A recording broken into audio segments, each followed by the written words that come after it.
Mame fa na se ma PENDREAM TV de o se dem yopo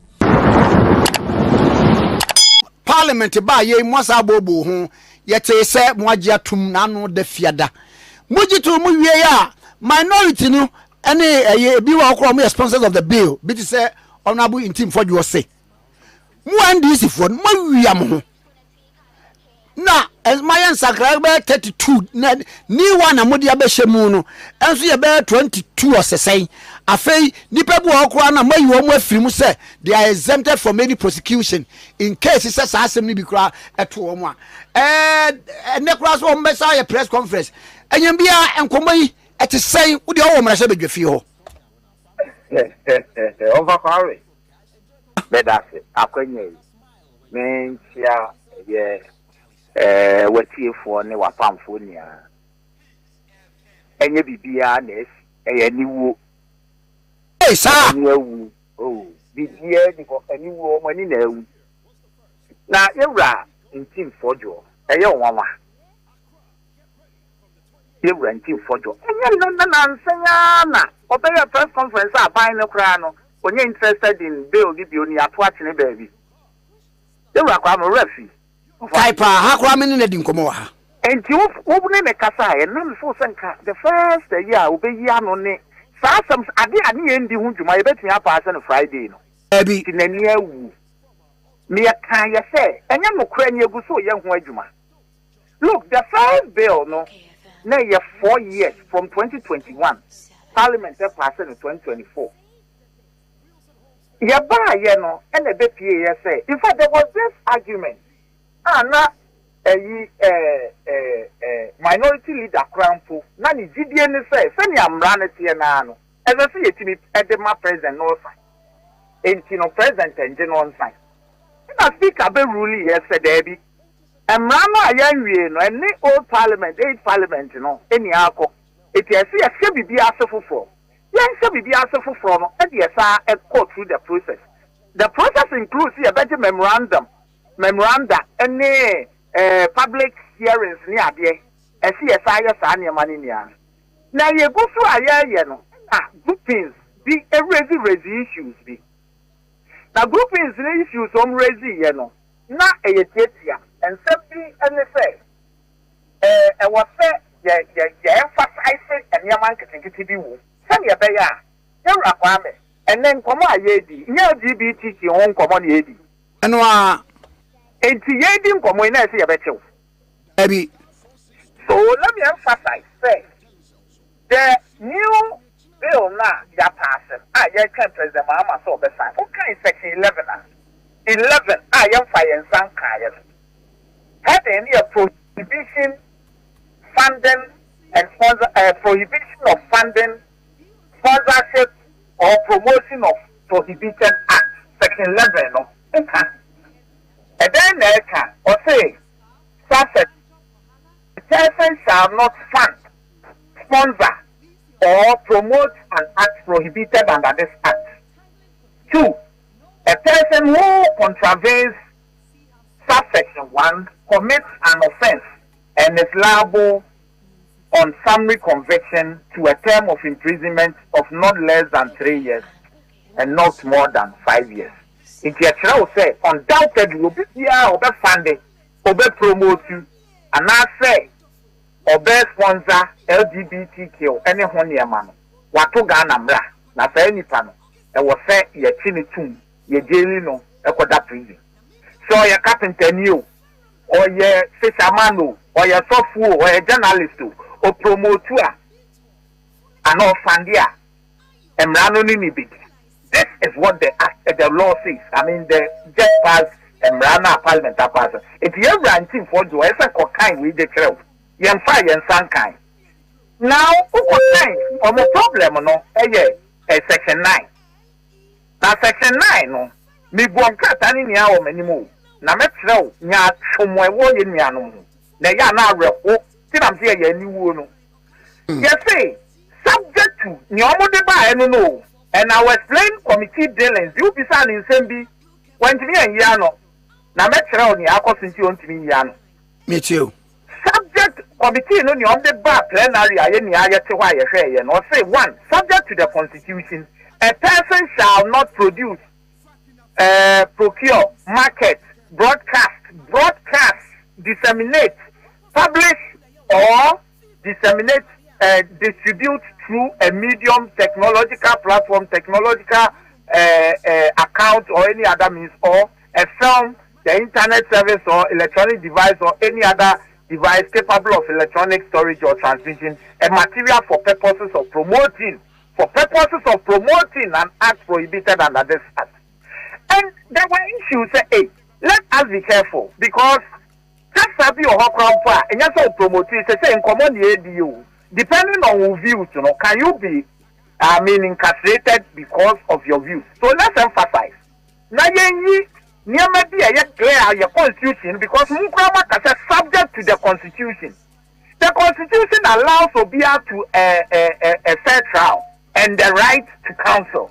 It is the Beshamsi and function for emphasis say subsection 2 a person shall not promote offer premises and then whatever engage in. It excludes the promotion, the provision of legal advice or legal representation of a kwame. Seven, obi a lawyer ni. Na ya be fa na say, obi ya si achi obi say or LGBTQ enema. Na lawyer ni no say ya adwuma ititie. Na okoko jina court ma no say obi di ewukura ya ma ne lawyer. In fact, ya in practice mukura no say when ya lawyer ye ndi na say. Na okoko jina na no nti say ya ka say wakodi asema ma LGBTQ ni nti enche no.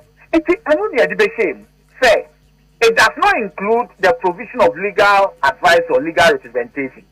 B submission of submissions or representations made to a court, tribunal, parliament, commission of inquiry or a body as exercising judicial or quasi-judicial functions. Now, and also the other trying to say, sabi lawyer ni court, and that's a committee bit traffic. No inviting the pastor meka LGBTQ home komo. And I say be a BBS brana begin chiremu ebi wo hwa. Ukona wo de wadanse ye kwa. And sese enono no trefe and sese enono criminalize you. Say why you boni be LGBTQ. C, the publication of an academic, scientific or medical opinion or research and publication. And also they say, sabi Professor B and of let me emphasize say the promotion and you say what's an academic piece and you say lecture classroom or promote LGBTQ because that academic piece in SFM and finally are publishing it you see the publication of an academic, scientific and medical opinion and also say the family and also encourage the dissemination of information by a governmental body, non-governmental organization, development partner, or other body engaged in the delivery of health services or health-related programs. And find a promotion, or say information such as the UNESCO and National Fund of Fakwame Waka Jumakobi or Ghana. Say, what the LGBTQ, the own social, a Jumakua. Omono health near money at the end of say a more than you what the health officers be now if you are LGBTQ and you're the papa oh yeah a bayo say sadie and such as also because there were health implications sir at the end now who go the rule and suffer criminalizing say why a bonibi there is a difference between oh yes sir and say who can say Obi and LGBTQ, and I say, who promote to because my kind, section 11 natural. Say, Obi who promote LGBTQ, and Rano and Ubi. If you know it's not in that, it will be clear, irrespective of chapter 9, the Pia baby, and we would have to establish whether Niawaya Yano amounts to a promotion of it, and I say, can't be big. If it amounts to promotion, then the section 11 would catch up with you. But the promotion, that's the idea of financial central, and that is the F. The reporting of news or current affairs by a media house or journalist in the ordinary course of journalism. Of a farming. So what we nice yaka say, oh, if you're mal 50, another mal 10, mal 20, another atmosphere. Yaki obi on LGBTQ. Say Jumo Woody, no fear we or the your baby akosha or the baby akosha, and I know you say, and I say the okoye said GB so done and more about. And then say we reduce one, and who can I see a better? And what I didn't get the other film said, Eddie, the media need a new promotional or reporting the reporting of news or current affairs by a media house or journalist in the ordinary course of journalism. Promotion.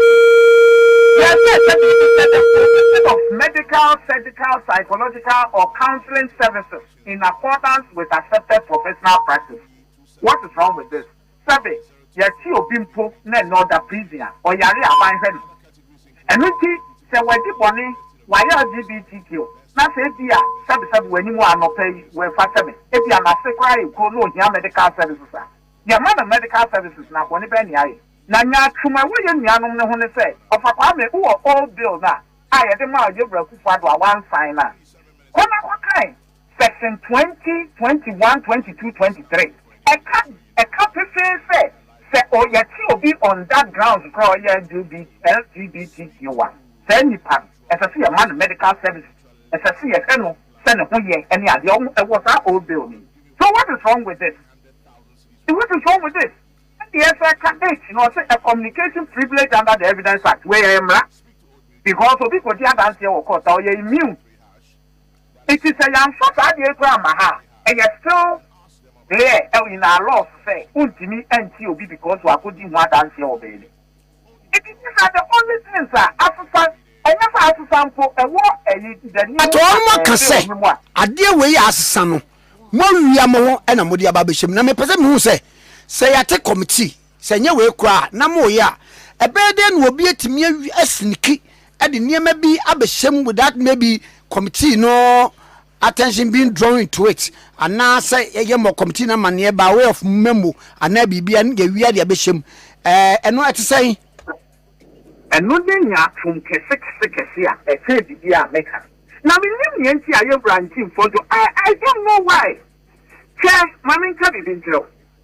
Parliament, Juma Omudi. And Juma Cassiana, a committee for an area. No plenary. A plenary are considered. You're writing Fordjour or your sponsor of the bill, or something a member of the Human Rights Committee. Now, the Human Rights Committee, is different from the Constitutional and Subsidiary Legislation Committee. Almost social embarrassing. But because they are not a fact staff of the Human Rights Committee, don't I hear Jumabu? This is it. In my hands now, me want the original copy of the bar parliament. Amendment. Clause 9, saying the action, amendment proposed. Add the following sub clause. And the American country will have. I see you throw into brackets chairman of the committee. You're writing for him. On him, say committee for you. No more, that's on the report ever. And the chairman for the committee, and at the trough, the chairman of the committee, there's a committee, and the other non plenary. Yeah, and can't mean in Capotino, one on the other. Now, this is what happens. Say, at that stage, one committee, but say, almost can be any on your and that's and your career no press say, Sabi, will be asked, which is not true, it's complete false. It is a lie. That will be at the other one. And yet, a bar, it is by a majority decision and not a unanimous decision. That's the parliament. So only majority of Fanto you papa open. Almost can you 10. If you can almost far. A bar in the on the plenary. Over stating opinion say what you are now supporting. It's by majority decision. Yeah, bar. It's because unanimous. And you can hear majority decisions. There is no record in Parliament that says this particular cross yeah the better obi objective. It is not true. Nya ye no pen say. Omu kwa dem o ye tumani kama. Omu ba wontia in the eyes of the cameras. No why you be to say everything is bad. It is not true. Yeah? Constitution committee no. Openi ba ko kan ami bunu esusu de pa eye yewura honorable asme. So ni o papa me. Who mo honorable asme? I'm a brother, no, my brother, no. But all this, no, or your member, so can a ranking member. Our constitution committee now, you rush, I do not know. What's an anokasa? Edmente. What's the two other castle anymore? Daddy. So, what are we doing this? They are only minority on Susu, and I will put a minority. Again, or is it because Sabi or Betty and some say you're interested? Na ya 12 years na president Mahama actually friend and one fine. It's in a new it's also nya bibika.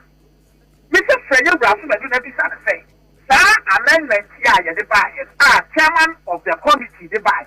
No hope and only hope of Preso and on Preso. There is no record that will be on Preso. And it is not true. Nobody can smuggle anything because these things were found. No, you're renting Fordjour no nim dada. Now, any walk in Amodi and Yoyan. Nobody can ever smuggle anything. Parliament in Yomajumasa, or smuggle then. Or smuggle then. On Jai Yoyan, and Mama Bada Yamra, President Mahama, ever sign a dini. Or say, yeah, ever Baba Yajumatiana, your first age now, Muyakan, never Baba this Edumano. King society, BS society, and no bizarre. Say, I bet you say, see a sign, Rana. Obia or Betty said, money the election of Nobekoji. Or say, I. Question also said this and you say, Castle Sunday say, until on the day, no, whatever was passed as whether law, whatever of friend or not, CNGC, you know, not opposing to over 2 saying, over 2 companies, and now I vote to not from of a 1 year door, so some place one, and so vote to no. I want a value of your country as you do.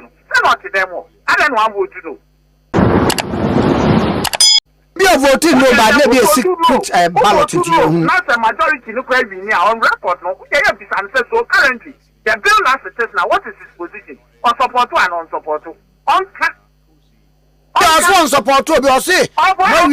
Maybe you see, he's a respected member of parliament. On Johnny Oyen, he was asked the same question. So over 2 saying.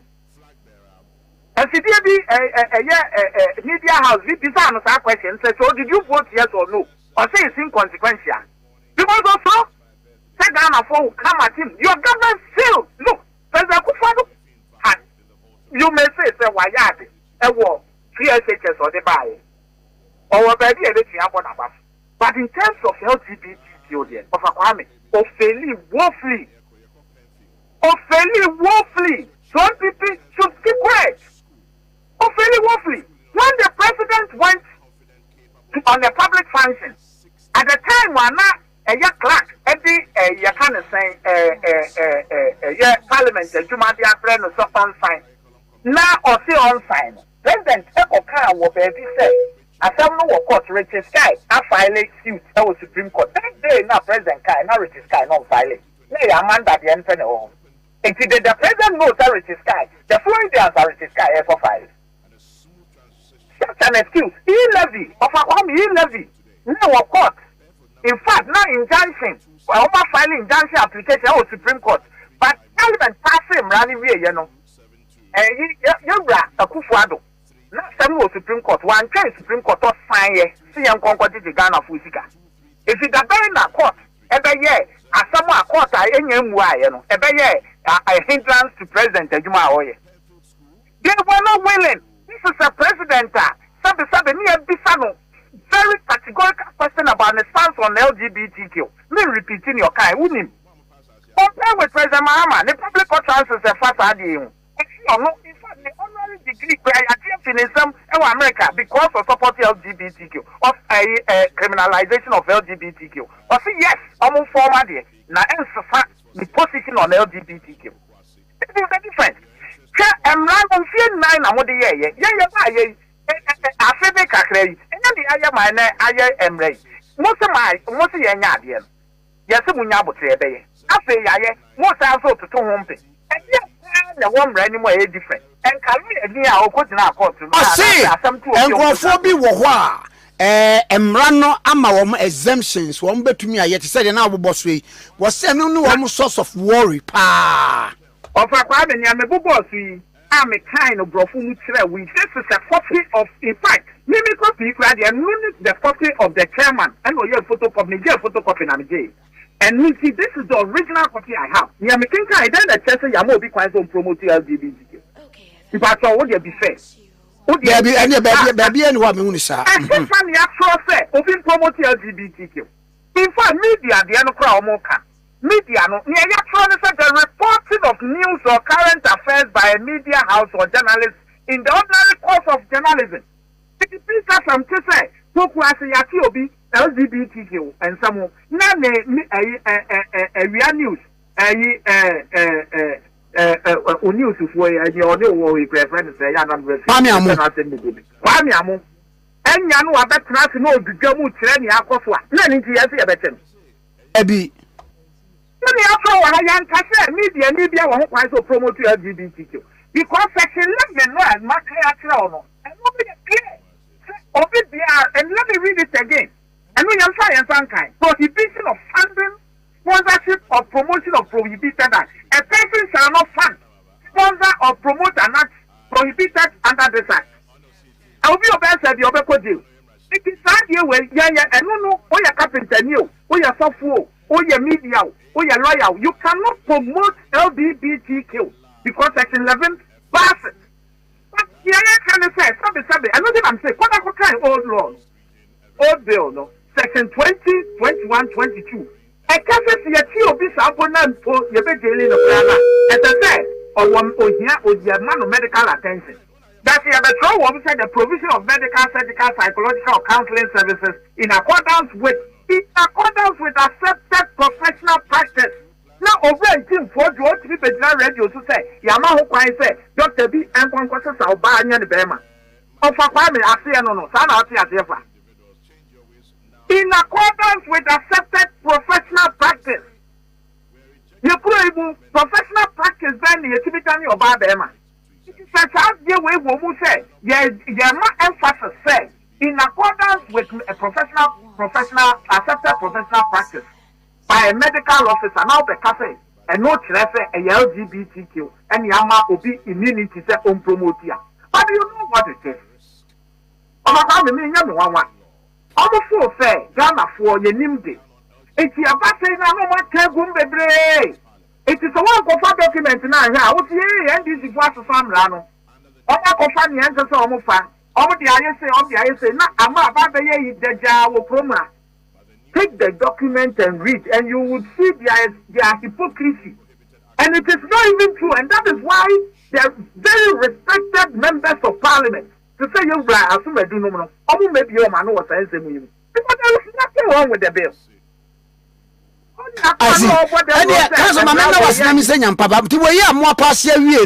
The next step in say. So this is what happened on Friday. No, yeah, quite and say any man can think Yadia Tumuno, Yadia Tumabian, say Yadia drafters. If you open the back of fine tuning BBI in the coming days, now say ISU. For instance, one more example, even the +9, Yedi Hunko, say your brain team Fordjour and what's already there. You know, you said the publication of academic, scientific, or medical opinion. Every day, on my dream, but research publications on count. It is the account. But then, can you ever die? It is say, you know, but the drafters, no, the research publication never count. It's the entire man to think it's all be not fake black.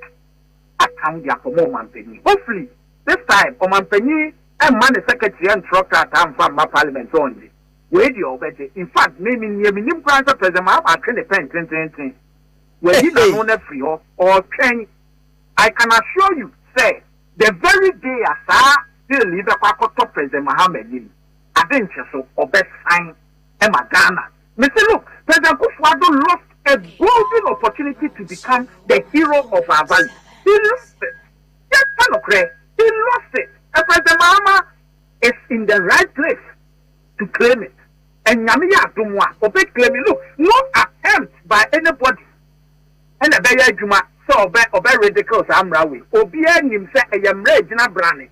LGBTQ, and there, a systemra, or man penny be fine, who are over promote to, who are over Sunday, who are over come one send this and cosono, Yabacho, Yadwako.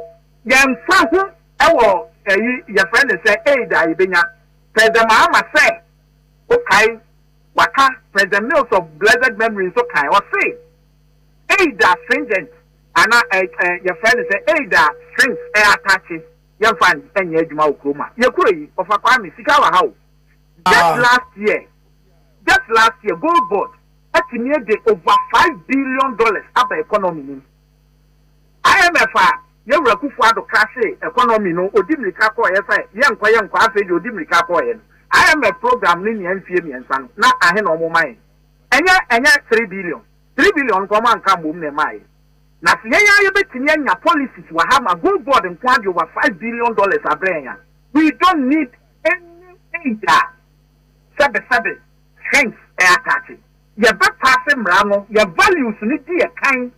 You know, Sabi, your condition can be a reaction the other bank. That's your papa no be I say, Jenny, find your day by the head. And you be Piani a yam and your Samuel. Reverend Ntim Fordjour, may respected member of parliament, I mean, Nimno. On Jani Oyen. A do baby, you know, I say, I am home. Obia question, can you do a question? Be say, the only command and now to set on sign. And one. A woman na on Sunday na bibia ni mu a adena afi de e ba ye de mu ye changes in it. Oh, Papa, me woman is after Matia, ni ya no. First and foremost, Parliament no ni old one ewuye. The second, the other Parliament ayen ya ba me na me obi afi maba. Yewra no bebre no mu ni ebi nso wo ho mu soko. Enu nti ye say ade na sefofra. Your better the memoranda ni bi obeka kyerɛ. It is our brand so be e will be the officer of Kafa ho a. Okana pass mu a. Enye better amra no na e wo dada na ye de for ye what one sign, you know. We should not consider it. But the question I be say, does it change anything? Does it make any difference? For me, no. It is just for emphasis. Look, the respected minority leader, that the system now parliament. Or say, or you see where the superfluous, so tell me, I'm pay. Or say, we must say, even a very superfluous grandpa, because on that idea, the baby, you know, and run back to Supreme Court, it infringes on this constitution. This article of the constitution, it infringes on this article. And Tinonia, you be a emphatic. Emphasis, no, so the Abba has said, a lawyer did provide legal service. Untiamra, says, can you name him? Name by a moon so necessary. Just for emphasis. It is the law then was as good as today. President Akufo-Addo was supposed to sign because there was nothing wrong with it. And now there is nothing wrong with it. We have just emphasized. Say you Kwame Nkrumah tickets here. Adrimpura. So it's your KSM. Not say or can be LGBTQ and such a channel. I can and what the difference now? Nunti and this press conference. And 90 or say 32 matters on the 32. What do you think 32 in the other? What do you think 32 changes or can ultimately kind okay. Maybe I'm so can't crabby. I 39 and Omaka. And Maka we. Did you hope you section 9 now, Omonka? Section 9 and also Maka. So what copia? The Srawa, Matthew Pontiacia said, a year propaganda bikeke. Dandam Nebiano, almost per se, almost yana shine now. A year President Mahama pen now, I read your day sign. Taking away the sign, and yet Jumagana for anymore. Omontinia, yet they failed to be the custodians of our values. President Mahama and the NDC are doing everything to restore that hope. And the Catholic Bishop Conference. So, who say, what will you nipa from some would say be a software? Nobody would be. Sesania may say, no crazy as a baby woman, I am very detrimental. What's your womanka? Can penny for software and civil society organizations, press idea way, and you know, it has not been what your monka. The partisan MPP led by 77. Ntim Fordjour. I want to say Cali Bishops were Akabibi because him say we are abanyosem no more. BTS is our ready. It is as solid as stone, and that is what we are taking into the next future of Ghana. Yeah, mark fine MOB, maybe I'm dinati. So the position is I'm ranking, I'm passing, and I'm passing. I was a all my argument. We now move raise the quorum, Company and North. I want to say, and I did a person, maybe beyond the parties are not farming. You might be less united. First one, and you be a woman, and you'll be there. Now, so both parties were united. One tip of the blade say, oh, passing, Rama, come on. You were father and disappointed. And then I asked, well, you are all over, and pass. Yeah, I say the old set to 2 1. And then 32 amendments, 32. Apart from 9, and one more cover the orca. Plus 9 now, yes, empty. Said media need for Kata, my lawyer need a but so promote you come under section 11 and not the better. But one promoting as a Sabi, check as a mocha, Senka, a communication 8. Yes, a communication privilege under the Evidence Act. Opia, who could you advance your quarter? You are immune. It is the Trower has said a communication privilege under the Evidence Act. NRCD 323 na enuntima yenchewa eno no de na aye different if you just reku for adomra and society bia from way yes say e for emphasis say sabe nsentroni doctor ni lawyer ni ye na djuma in the normal course of na djuma na nya so ye be different dia eno ye nche no eno ne de abenwa ya tomra me say of akwami omani na ewu ni etetefo na pay ye yet it's a 40 year unyamia domene and on higher than Abem. Or when President Mahama will sign this and it will become law. President Kufanu failed to be the custodian of your values and customs. President Mahama will restore that hope. Nyomu beye bien kusiaga me say some problem be wa deal with one. Kawati a soft warning. Okay. Yourself, young see a better to mine. Yamin Chow. Shawon so mamena wase eye honorable Bernard Bediako wa emrani mu ni MP4 dedi kama mamena PENDREAM TV ase na so far so good say open online portal e wo Ghana nipa share nipa follow nipa comment here to my best of knowledge without any biases PENDREAM TV